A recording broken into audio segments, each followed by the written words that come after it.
there's kind of two models of like fans. You can be sort of like a product first company where you look at user problems and you say, great, I am going to start with the user's needs and their pain points, and I am going to build a product that supports their pain points.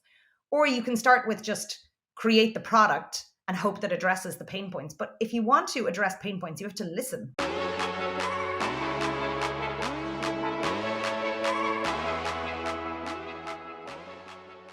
There is this idea of onboarding that we've talked about, or Airbnb has done, with hosts and super hosts, and how you've scaled that internationally in different countries.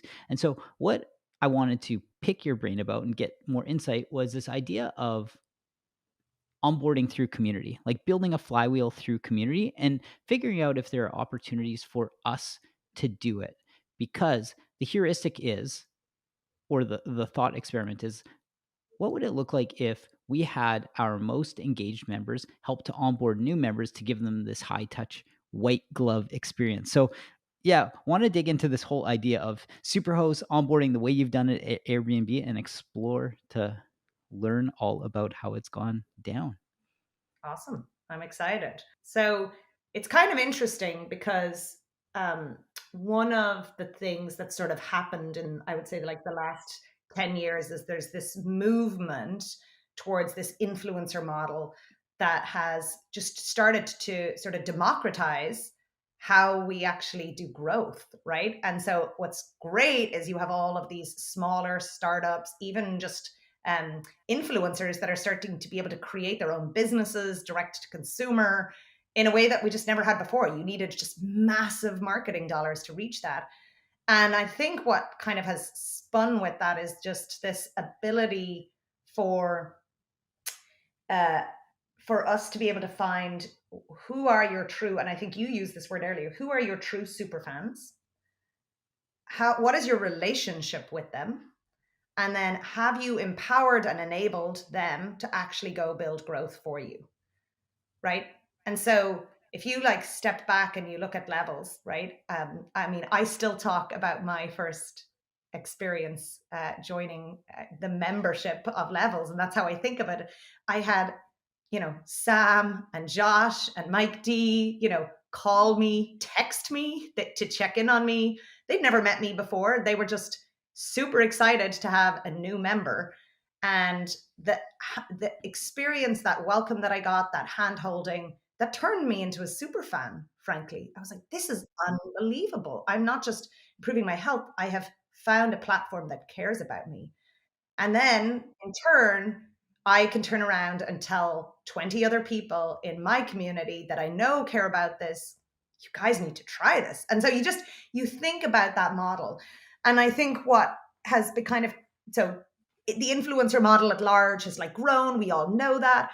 But I think where we're shifting to a new paradigm is, instead of the number of members that follow you, the number of likes that you get, I actually think it's beyond that now into where crosses the line on like where your super fans are, and then how you're actually growing through them.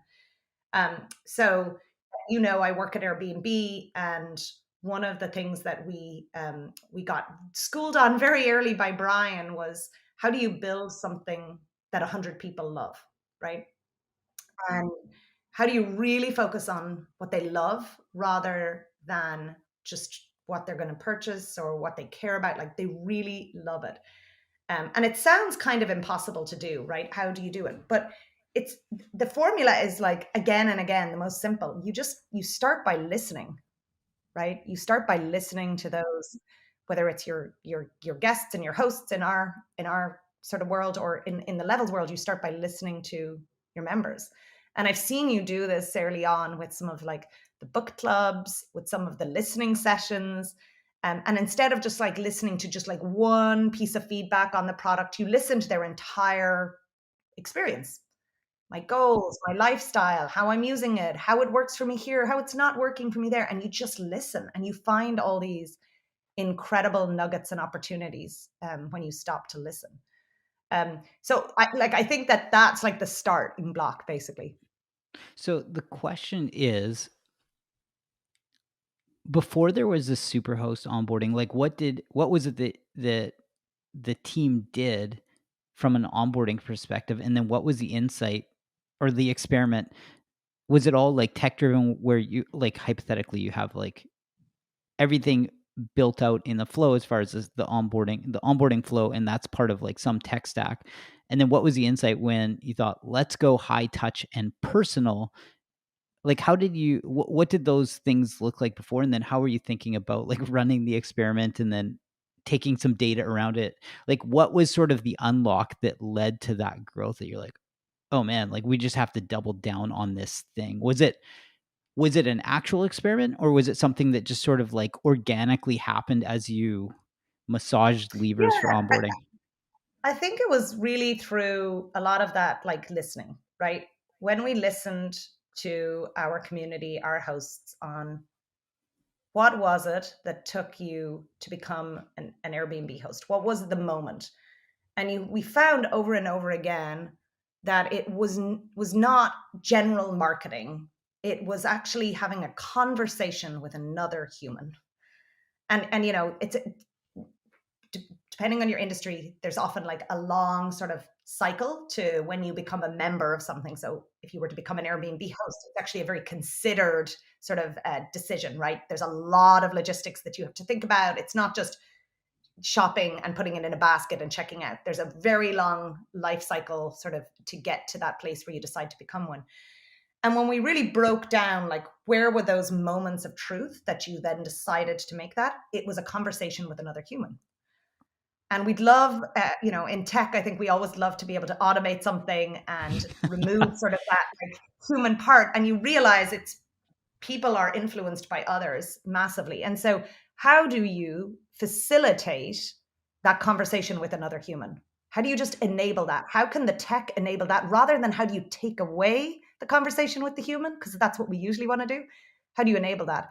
And so the starting was just getting the insights and then learning, okay, one of the best ways to be successfully onboarded is actually to have a conversation with somebody else that understands you. So whether that's in your local neighborhood with the same sort of situations with short-term rental laws, with the type of guests that are going to be traveling to that area, with thinking about, do I need to move out of my space? Do I need to get storage? Just some of the general logistics. Do I use a lockbox or a keyless entry? Just those very basic logistics questions that is very helpful to be able to talk to someone else. And so learning that that is the best way to onboard, we then said, okay, how do we facilitate that?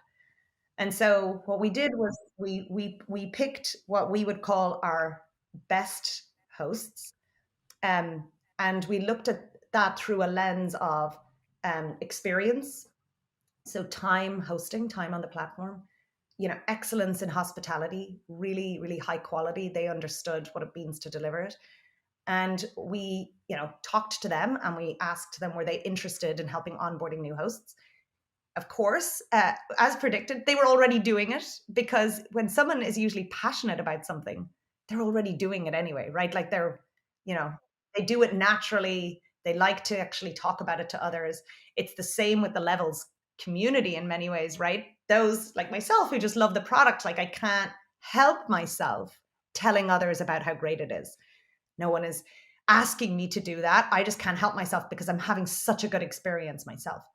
And so then formalizing that for them to say, hey, we see you, we see that value that you're bringing, and we'd like to make sure that we give you just stature in the community, frankly, before you even get to any compensation, to say, you are a leader in our community. You represent an ambassador that is building for the good of the community. And we want to build a program around you. And that's where we kind of started.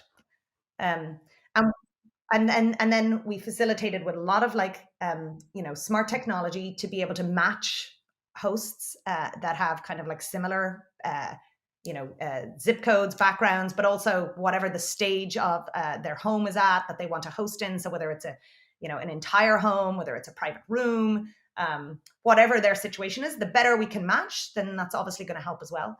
And then facilitation for communication too, right? So the wonderful thing that's sort of, I think, unlocked for us in the pandemic is that there's a lot more tools that are readily available that people are now not intimidated by, to jump on Zoom calls, to connect with maybe others more readily. So that was another unlock. And that has just been a fantastic way to actually grow hosts, not just to bring them on, and you can look at the numbers of that, but the quality you bring on that are set up for success. Mm. So let's unpack the one of the things around this idea of the insights. When when you were gleaning these insights about people who would say, "Hey, the reason I became a host was because I learned about it from another host." Like, was that an Airbnb initiated conversation where you had connected hosts, or was it through the community calls that you do, like the feedback calls, it was just sort of an informal thing that came up, like someone's like, "Oh, my friend was a host," or like my neighbor, you know what I mean? Like, was it an organic conversation that you gleaned that insight from, or was it something where you had the hypothesis beforehand and thought like, "Okay, let's try to connect people and see what happens?" No, it wasn't. It was definitely from listening and understanding. Like, it was just Um, organic, like literally people are like, "Oh, my friend told me," or my uncle or my aunt. Yeah, exactly. Ah. Hosts told us that's what was happening. And I think, there's kind of two models of like fans. You can be sort of like a product first company where you look at user problems and you say, great, I am going to start with the user's needs and their pain points, and I am going to build a product that supports their pain points. Or you can start with just create the product and hope that addresses the pain points. But if you want to address pain points, you have to listen, right? So why is it hard to become a host? Why is it intimidating? I even remember on some of the members' calls that you held for levels, some people saying like, "It's still sitting in the box." Mhm. Ooh, Still.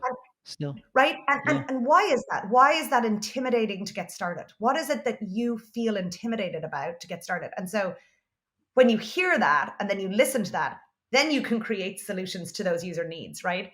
When you can say, hey, this is how you use it. I mean, there's now great videos and content that you have. This is how you put it on. It's not that intimidating. Let's show you that. And then also, here's how you kind of look at a 14-day cycle. Don't worry about like getting it perfect on day one. You have 14 days to experiment and you can do longer than that. Like, so I think like you've started to build a lot more uh, content that helps it be less intimidating for that onboarding. And so I think that's listening to your members. And we did a lot of the same thing where we just found a lot of the best ideas actually just come from listening. And it's interesting as companies get bigger, um, it's so obvious, but we forget to do that. And then what typically happens as well, that we say, well, we can't scale that. That sounds great, but we can't scale that. We can't scale that very high touch solution that our customer, our member has told us. Um, and in fact, I think that is the challenge, right? I think a lot of the time you have to just experiment on like, okay, let's try something that doesn't scale just to see does it work first. Let's see if we can just take a small cohort. Let's see what we learn. We know that that solution is not going to scale. So maybe it's something like crazy in person, very high touch, like one to one. And you're like, okay, that's not going to scale, but that's okay. What you learn in that is how you break down the things that really matter. When you decided to double down, like when you said, "Okay, cool," like we've heard this n number of times, 10 times through these community calls, and then you're like, "Wow, like we just have to do this," and you put together the like even if it was 5 super hosts, you put together this program, this test, this experiment to figure out if high touch engagement in the onboarding process would lead to better retention with these other hosts. And then that becomes a flywheel because they tell other hosts and onboard other hosts. Was there an extrinsic factor that you had, or was it all just like, hey, 5 people? I'm going to assume it's 5. Hey, 5 people. Like, do you want to be part of this thing because you clearly love the company, or was there something that you incentivized them with so that they felt like, hey, I'll do this because I want to be a part of this, or sorry, I'll do So this because I'm getting something in return for doing it. Yeah. So it was both. So we've had a long-standing referral program, right? For our host community. So anybody can go to Airbnb as a host and get their code and give that to others. And I think probably, 10 years ago, that was in itself was like pretty, innovative, right? There was like referral codes were still somewhat nascent and they were great. And I think there's a lot of fatigue on them now because I think everybody has a referral code and there's just like more fatigue. Um, so we took what was kind of like the bones of that referral program and we said, okay, how do you build something that actually incentivizes beyond that? And there was a few pieces. So there's the intrinsic motivation and the extrinsic motivation. The first thing was actually giving um, tools to be able to facilitate those conversations. So, like I said, some hosts were already doing this, but how do you give sort of premium content and tools that you can't find anywhere else to actually help you facilitate those conversations, to make you an even greater master of what you were already doing? Um, the second thing was kind of like stature within the community, recognizing that craft and saying, hey, you should be recognized for this. We should make sure you're rewarded for this. We should hold, private circles for you to learn about new products and features before they launch.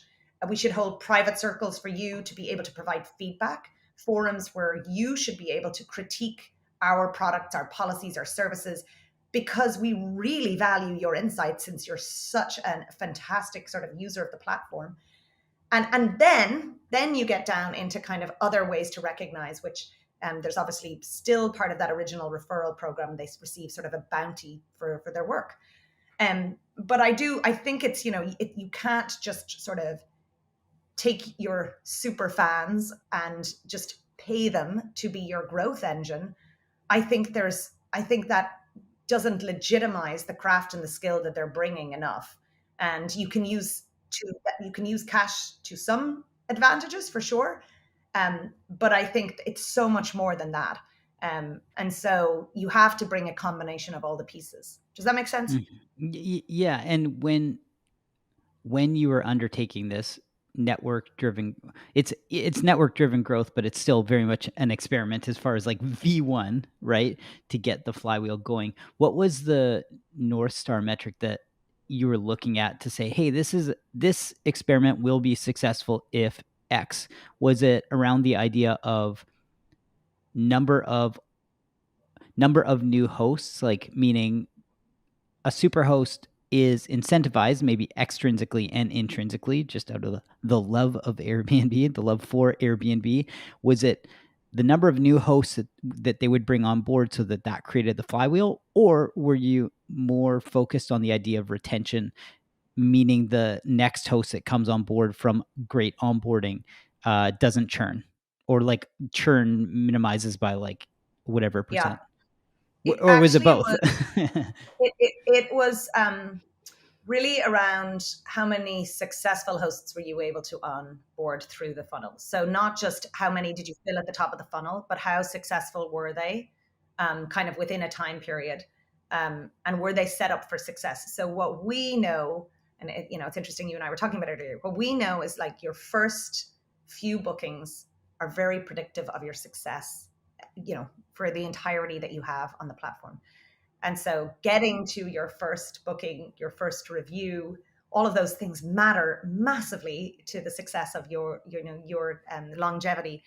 And so what we know through that is that, okay, how do we measure success from this? It's not just the number you bring on, it's actually how set up they were for success. So that's how we measured it, based on sort of a few metrics that we would look at there. Yeah, because the high touch onboarding will make the assumption that high touch onboarding leads to better retention, more engagement, and a higher propensity to even engage in having a first booking. I'm making an assumption that without great onboarding, you can fill top of funnel as much as you want, but there might be drop off because it's like, nah, I decided not to get a booking. Like I'm pulling out. I'm not doing this. And that's where that onboarding flywheel starts to come into effect, where it's like, if you can get them the first, whatever, 3 bookings or 5 bookings, and they're high quality bookings and they feel good about the process, like I'm making an assumption that the difference between one mediocre booking and churn versus like 3 amazing bookings with great onboarding is like night and day as far as the retention and the LTV of that person being a host. Also, you've got like such an interesting model, because I think we've talked about this in past conversations where,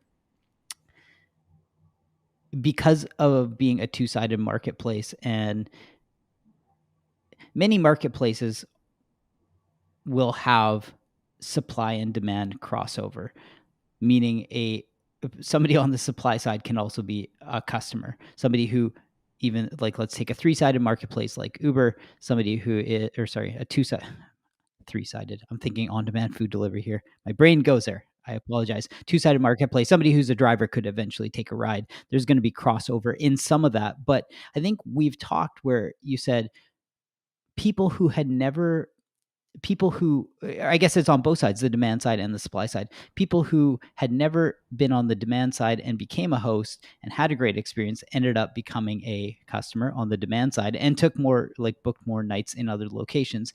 On the demand side, when they had a lot of great experiences, their openness and their willingness to be part of the supply side flywheel was higher. And so it's a matter of like creating such a great experience in the entire stack. If one part's broken, like the onboarding's broken on either side, but the onboarding, especially on the supply side, if that's broken, that would be a pretty big gap in the flywheel, it seems. I know that was Yeah, like a look, little there's academic and nerdy, but no, and I think that that is the whole point of like looking at an entire community. I think in marketplaces we're always very eager to separate supply and demand, and when you start to see the crossover of the product being used by both, supply and demand, crossing over, even if their original or their predominant preference is on one side or the other, you start to realize that the entire engine starts to feed itself. And so we've had incredible success seeing, a lot of guests who will travel on Airbnb, and right after they have that epiphany moment, oh my goodness, I could do this. And some of that is because they have a conversation with their host. That's an amazing time to sort of ask questions, not be intimidated. We all know that feeling when we take a break from work and we're kind of away from our own environment, that we're open to new possibilities, right? We're just like open to new ways of thinking. We're open to new ideas, and some of that is that conversation that they have. And so we find like that is an incredible source for us of people, trying hosting for the first time because they've been a guest.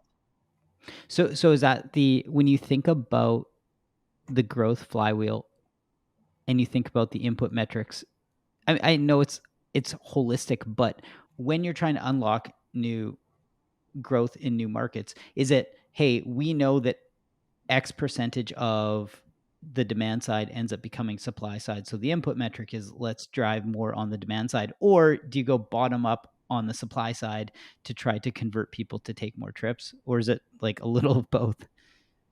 It's a little of both. I think, a lot of our tactics and sort of strategy on the growth side is looking at like a number of different ways. Like I think this is also, a case of, as people learn and consume content differently, there's a number of channels that they're going to come through. And I think you and I have talked about this for levels too, right? We'd love to be able to attribute everything back to that like one Instagram post that they saw and they learned about the product and that's where they came in. I don't think that it's as simple as that. I think especially when it's a very considered sort of long-term time frame to actually decide to become a host, you really need to actually think about all the channels. And so it might be taking the trip and talking to a host and seeing a marketing campaign about it and like, what was that one strategy or that one channel that moved you over to decide to become? It's probably impossible to fully break that down and attribute exactly to that. We measure that, like we'll look at like the efficiencies of that. But I think as you kind of like zoom out from it, you realize that it's probably multiple conversations and multiple discoveries from that person before they were able to like get there. And so I think about that, like when you're talking about like their big, they try as a sort of a guest and then decide to move over to become a host as well. That might have been one factor in their kind of like journey and discovery. Yeah, the thinking through this in real time, it's probably easier. This is I'll take it.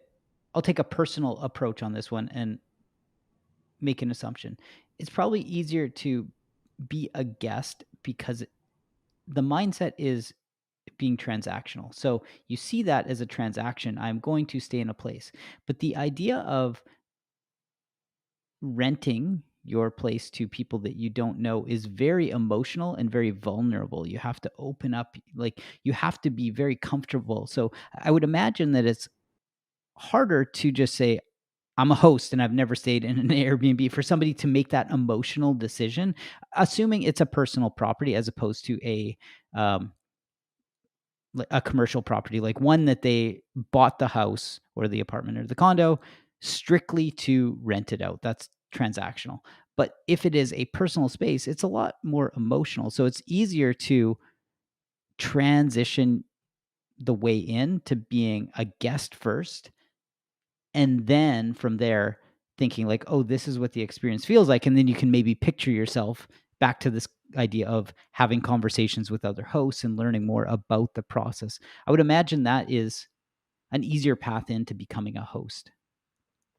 Totally. And it's a lot, in some ways, like the way you're describing is exactly it. It's a very immersive way, right? So, like you said, like it's intimidating. Other people in my home, in my space, strangers, I don't know what they'll do, who they are. There's a lot of intimidation that, like, many of us sort of feel about having kind of strangers in our home. And then when you are the stranger, quote unquote, and you're the guest in that experience, you realize, oh my goodness, like I of course I'm going to behave well. Of course I am thoughtful about other people's space, and of course I'm going to, want to leave it in a way that I found the home and be respectful of their rules. I want to be, that is the majority like of our platform, and it genuinely it warms my heart every day when I see the millions of people around the world that are staying as strangers, um, for the first time in someone's home,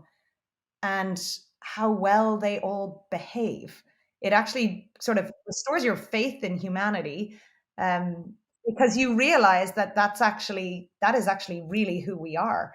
And so, I think some of that is the review system definitely incentivizes good behavior on both sides. But I think for the most part, it's also when you know that the home is belong to a person and you know their name, you are messaging directly with them. This is a person. They're human, and you want to be kind to other humans. I think it's, maybe we don't behave as well when we're kind to companies or kind to corporations. But I think one on one, we tend to like really think about behaving well to each other. So I think that intimidation sort of gets overcome when they are actually immersive into the experience themselves. Hmm. Yeah, it's that idea of feeling attachment to personalization. So our caves, our homes are filled with these sticks and stones, and if you are a host, you're going to declutter toys that might be in a closet. Even if they're organized, it's like you don't want people coming in and just being like, "Oh, there's a pile of toys there." And so I think that can be like a hurdle to get over when thinking about this idea of people and health. It's a very personalized thing too, right? Like we're all super individual in uh not just our health and wellness journey. Some people are further along in the process, some people are early, but the idea that biometrically our data is completely different. Like that's a fact. We're just biometrically going to be different. And so what we all respond to is going to be very different. And so finding this way of creating connection, knowing that that we're all going to be at different stages, that's one of the challenges. And that's where this insight came from, where, hey, we should dig more into this idea of super hosts, super fans, and like how can we create the conditions and create a platform for people to have this experience that feels welcoming, if that makes sense. Totally. Yeah, and I think that's kind of one of the beautiful things that I think Levels has done. I don't think you have this like very, highly rigorous sort of like influencer program where you're just paying for growth. Frankly, I think you've built up a following by being really thoughtful about how you've grown, providing excellent service, but being like really clear on the expectations of it too. Hey, we're a fast moving company. There's product features that we're still working on. I love the story that you told me about listening to some of the members and then literally like within a day being able to launch one of the features that they asked for, and they're like, oh my, and then actually following through and telling them that, and being part of that like early tribe, and that feeling that you get, my goodness, they're listening to me, this product isn't fully baked, they're continuing to make it better and better. I think that's really, really powerful, and I think you've been very thoughtful about your growth that way. And I think your super fans are there, they're out there, they're already building your growth engine for you. I think it's key to just keep making sure you have ways of finding them, making sure you have ways to connect with them. So, where are the channels? How do you talk to them? Is it regular? Giving them some level of status in the community.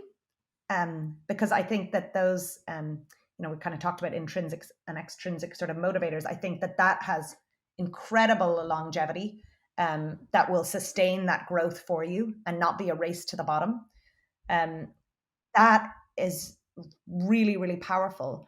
And then, giving them access to things that money can't buy, right? So things that, I've seen you have some incredible book clubs, meeting with the founders, being part of some cohorts of experiments, trying out some of the new products that you're, beginning to think about, some of the new services, being part of some of those beta tests, that sort of thing. That's building like a new level of fandom that, that others can not really copy. Hmm. Yeah, the idea of we'll call it badging. There is there's a couple parts to this idea of social signaling through cues and intrinsic motivators.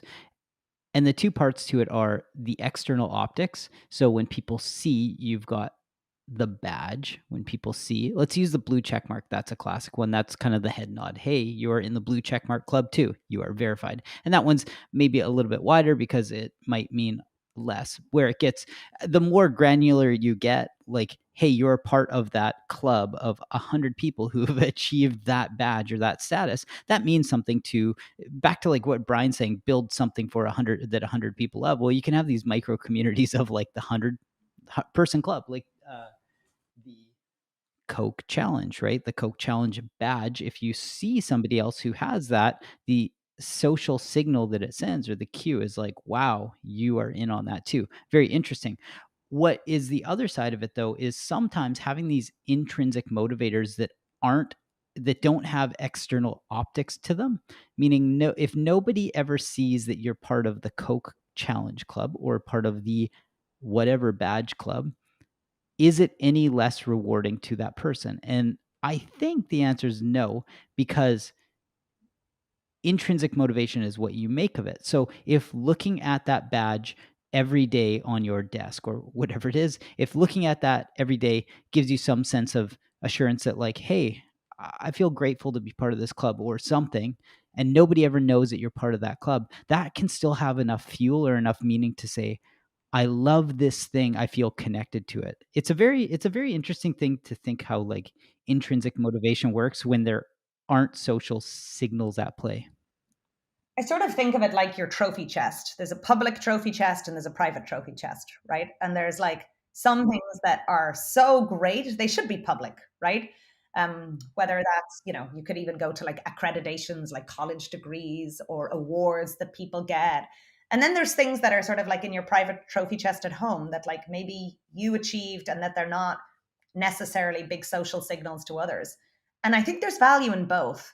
I actually think like instead of trying to decide between either or, I think it's both. And then making the ones that are external facing be opportunities to connect, right? to connect with others, and using it as sort of a facilitation to be able to connect with others that are like-minded, just like you. Because, again, you and I talk about this a lot, but like, there's one thing to provide a service to people, where you say, hey, great, this is, a levels service that we can provide to you. Where your real moat, I think, grows is getting access to a community of like-minded people, right? And so finding those signals, whether that's within the app experience, whether that's through your own social platform that you've just, used, a 14-day levels challenge, whatever it is, and finding those signals to be able to connect with others suddenly makes your world actually more exciting. And so you didn't just get the service from levels, you got the community too. So I think that's where the power like really unlocks, and you kind of get to that next level of, passionate sort of members who really love it. And I think your super fans can be a massive sort of starting block for that flywheel growing. And asking them how would they like to be recognized. Ask them, rather than sort of pontificating, wondering how. Ask them how they'd like to connect with others. Ask them what matters for them in sort of like their private trophy chest versus their public one. What sort of status that they'd like to have. What sort of private access to things that they would value. It's just really like listening and asking them.